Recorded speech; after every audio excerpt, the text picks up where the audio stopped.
ఎలా ఇది పుస్తకం వచ్చి 2,00,00,000కి పైగా ప్రింట్ అయిన పుస్తకం అన్నమాట ఇది. ఆందోళన పడకండి, ఆనందంగా జీవించండి. డేల్ కార్నెగీ ఇది పుస్తకం. తెలుగులో ట్రాన్స్‌లేట్ చేశారు అది. చింత చింత అంటే ఏంటి?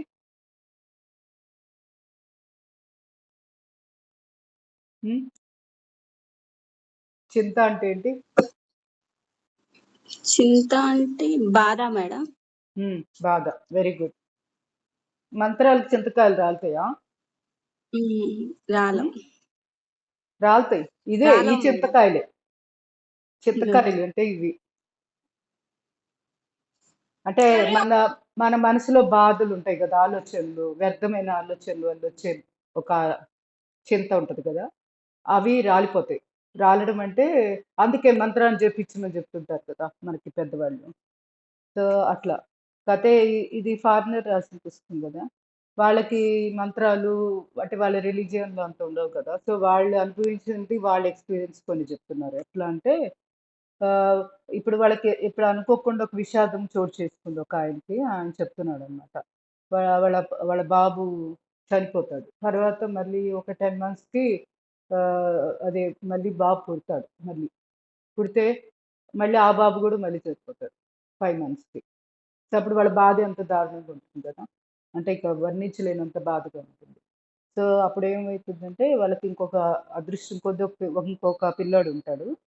ఆ అబ్బాయేమో వచ్చి పడవ అది పేపర్ బోట్లుంటాయి గదా!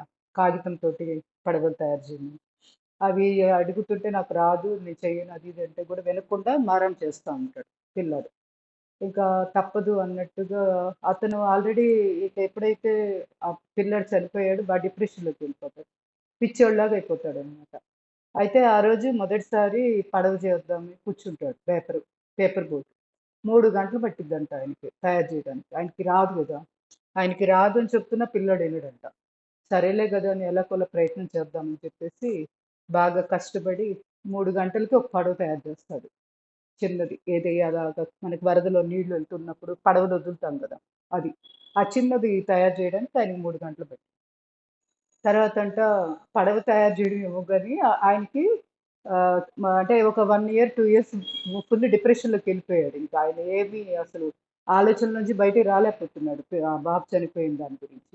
ఈ బతుకున్న అబ్బాయినేమో పట్టించుకోకుండా గూడా వదిలేసినంత పనయింది. అయితే అప్పుడు ఆయనకి ఒక్కసారే స్పార్క్ లాగా ఒక ఆలోచనొచ్చింది. ఏ అసలు ఏంటి ఇంత ఆనందం పొందాను ఈ 3 గంటలు అని అనుకుంటాడనమాట. అంటే మనకి చింత అనేది ఎప్పుడు పోతుంది? ఒక పనిలో నిమగ్నమైనప్పుడు ఆటోమేటిక్‌గా చింత మాయమైపోతుంది. అంతేగాని చింత చింత పడకూడదు, ఆలోచన చేయొద్దు, ఆందోళన పడొద్దు అంటే అవ్వదు. ఎలా ఉంటామో పడకుండా ఎలా ఉంటామో పడతాం. ఎందుకు? మనసుకి ఏదో పని కావాలి.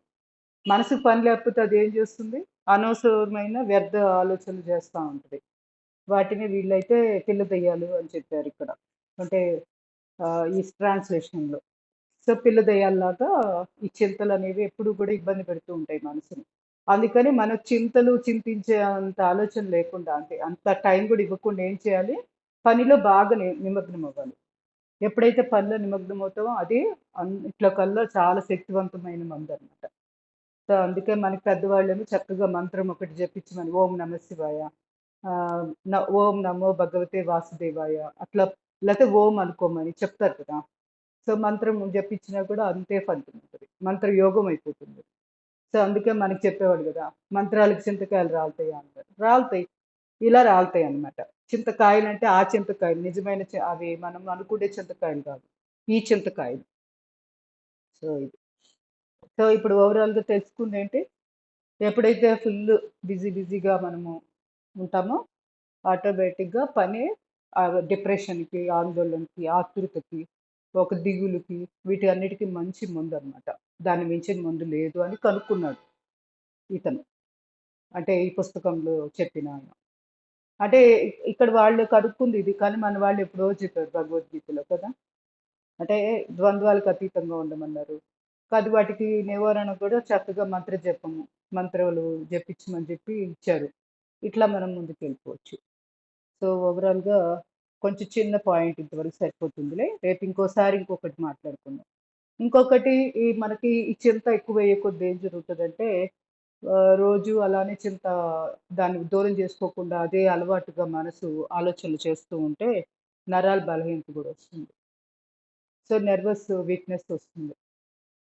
ఒకసారంట అమెరికాకి, జపాన్‌కి యుద్ధం జరిగినప్పుడు సైనికులు చాలా మంది అక్కడ చాలా మారణహోమం జరుగుతది కదా! వాళ్ళు ఫుల్ డిప్రెషన్‌లోకెళ్ళిపోతారు.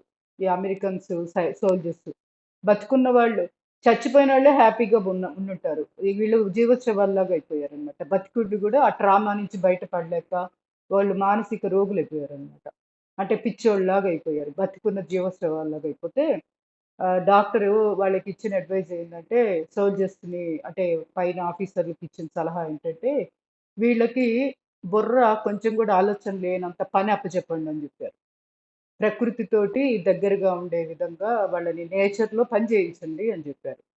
అయితే వాళ్ళ చేత చేపలు పట్టించడం. అంటే ఫారెన్‌లో వాళ్ళకి ఫిషింగ్ అనేది చాలా నార్మల్ వృత్తి కదా! టైమ్ పాస్‌గా చేస్తా ఉంటారు. లేతే వాళ్ళకిష్టమైన ఆటలు ఆడమని చెప్పడం. లేదంటే జనపనార ఉంటది కదా! దాన్ని అద్దకాల్లాగా అంటే రంగులు, అద్దకాలు వాటిల్లో ఆ పనికి అప్పచెప్పడం. ఇలాంటివి చేశారంట. చేసేటప్పటికి బాగా బయటకొచ్చారంట డిప్రెషన్‌లోంచి. సో, ఇప్పుడు కూడా ఏం తెలుస్తుంది? ఎప్పుడైతే ఫుల్లు మనసుకి ఫుల్లు పనుంటే ఆటోమేటిక్‌గా ఆలోచనలు, అనవసరమైన ఆలోచనలు మరి ముఖ్యంగా ఉండదు. చింత. అంటే జరిగిపోయిన కొన్ని ప్రమాదాలుంటాయి. విషాదాలుంటాయి ప్రతి వాళ్ళ జీవితంలో. అయి గుర్తు రాకుండా మనం అంత బిజీ అయిపోవాలంట. సో, ఇది వాళ్ళు కనుక్కున్న ముందు. సో, నష్టమేంటి? చింతని ఎక్కువ రోజులు మనం బుర్రలోనే ఉంచుకుంటే ఏం జరిగిద్ది? నరాల బలహీనత వస్తుంది. నరాల వ్యాధి వస్తుంది. అది ఇంకా చాలా డేంజర్‌గా, చాలా దరిద్రంగా ఇంకెట్లా అంటే పక్షవాతంతో సమానమే ఇంకా వాళ్ళు. మంచానికి అతుక్కుపోయి ఉంటారు. సో, అంత దారుణంగా మన పరిస్థితి ఎళ్ళకూడదు అంటే, రోజు గూడా మీకు మనసుకి ఉల్లాసంగా, ఉత్సాహంగా అనిపించే కొన్ని పనులలో అలా నిమగ్నం అయిపోవాల్సిందే. ఇష్టం లేకపోయినా నిమగ్నం అవ్వాలి. అప్పుడేమవుతుందంటే అలవాటయిపోతుంది. రిపీటెడ్‌గా ఎప్పుడైతే చేస్తామో మనసు గూడా లైన్‌లోకొస్తుంది. లేపోతే మనం చెప్పుకున్నాం గదా! మాట వినని నౌకరులాగా ఉంటది. యజమాని మాట నౌకరు వినకపోతే యజమానికి ఎంత చిరెత్తుకొస్తా ఉంటది. అలాగే మన మనసు మాట మన మాట ఇనాలి గానీ, మనము మనసు మాటలో వెళ్ళకూడదు. వెళ్తే ఇగో ఈ చింతలు వచ్చి కొత్త సమస్యలకు దారితీస్తుంది. శారీరకంగా గూడా సమస్యలొస్తూ ఉంటాయి. ఇది ఓవరాల్‌గా. ధన్యవాదాలు. సో, బెస్ట్ ప్రాణాయామాలు. ఇవి గూడా చాలా చాలా బాగా హెల్ప్ బాగుంది అవుతాయి. మేడం. హ్మ్. ప్రాణాయామాలు అద్భుతం. అంటే ఇప్పుడు మనసుకి ప్రతిసారి శరీరము సహకరించదు గదా! ఇప్పుడు ఫిషింగ్ జేయాలి, ఆటలాడాలి, లేదంటే బాగా కష్టం ఏదో ఒక పని వాళ్ళకి అప్పజెప్పాము. అసలు వాళ్ళు మంచం మీద నుంచే లేవలేని స్థితిలో ఉంటారు కొంతమంది. డిప్రెషను, శక్తి లేకుండా ఉంటారు. అప్పుడు వాళ్ళ చేత ఈ పనులన్నీ ఎలా జేయిస్తాం? సో, బెస్ట్ వే ఏంటంటే గాలి. ఎందుకు మనసు పనిచేసేది మన శ్వాస ద్వారా పనిచేస్తూ ఉంటుంది. సో, ప్రాణాయామాలు, ధ్యానము ఇలాంటివి వాళ్ళకి స్లోగా కొంచెం కొంచెంగా అలవాటు చేయాలన్నమాట. ముందు ప్రాణాయామం చేయించాలి. మనసు కొంచెం కుదురుకుంటా ఉంటది. కొంచెము బాడీ కొంచెం కష్టపడేటట్టు చిన్న చిన్నవి సింప్లిఫైడ్ ఎక్సర్‌సైజులు. అంటే ఇప్పుడు ఇది మనకు కూడా వర్తిస్తుంది. ఎప్పుడైతే గ్యాప్ వస్తుందో ఏమవుతుందంటే, ఒకప్పుడు నేను ఇన్ని చేశానేంటి, ఇప్పుడు చేయలేకపోతున్నానేంటి అని ఇట్లా ఫీలింగ్స్ వస్తూ ఉంటాయి. సో, ఆ ఫీలింగ్స్ నుంచి బయటపడాలి అంటే కంపారిజన్ ఒకటి మానుకోవాలి. ప్లస్ ఇప్పటి నుంచి రీస్టార్ట్ కొత్తగా మొదలుపెట్టుకోవడమే. అంతే. దానికి విరుగుడు అంతకు మించి ఇంకో మార్గమే లేదు. అది. మనసు ఏందంటే అది సుఖానికి అలవాటు పడిపోయింది గదా! దానివల్ల కూడా శరీరం సహకరించదు. ఎందుకు మనసు ఒప్పుకోవట్లేదు గదా! ఏంటి నేను కష్టపడేది హాయిగా ఉంది. నాకు మంచం మీద పడుకోవడం అని చెప్తుంటదది. మన శరీరం కూడా దానికి తగ్గట్టుగానే సహకరించదు. ఎందుకు? మనసు ఒప్పట్లేదు గదా! అందుకని ఫస్ట్ బలవంతంగా మొదలుపెట్టాల్సిందే ప్రయత్నపూర్వకంగా కష్టమైనా గూడా చేయాల్సిందే. చేస్తేనే అది మంచి హాబిట్ కింద మారుతుంది. చెడ్డ హాబిట్స్‌కి చెడ్డ అలవాట్లకి అసలు మన ప్రయత్నమే అక్కర్లేదు. వదిలేస్తే మనసు చక్కగా తీసుకెళ్ళిపోద్ది ప్రేయ మార్గం వైపు. ప్రేయ మార్గం ఎలా ఉంటుంది? స్టార్టింగ్‌లో చాలా హ్యాపీగా ఉంటుంది. కానీ పర్యవసానాలు చాలా చాలా దుఃఖదాయకంగా ఉంటాయి. శ్రేయ మార్గం అట్లా గాదు. మొదట్లో కష్టం ఉంటది. కానీ పరిణామాలు చాలా చాలా అద్భుతమైన ఫలితాలు. అంటే మన ఉన్నతికి ఉపయోగపడుతూ ఉంటుంది. ఆధ్యాత్మిక ఉన్నతికి గూడా. సో, అందుకని శారీరకంగా, మానసికంగా ఎట్లైనా ఉపయోగపడిద్ది.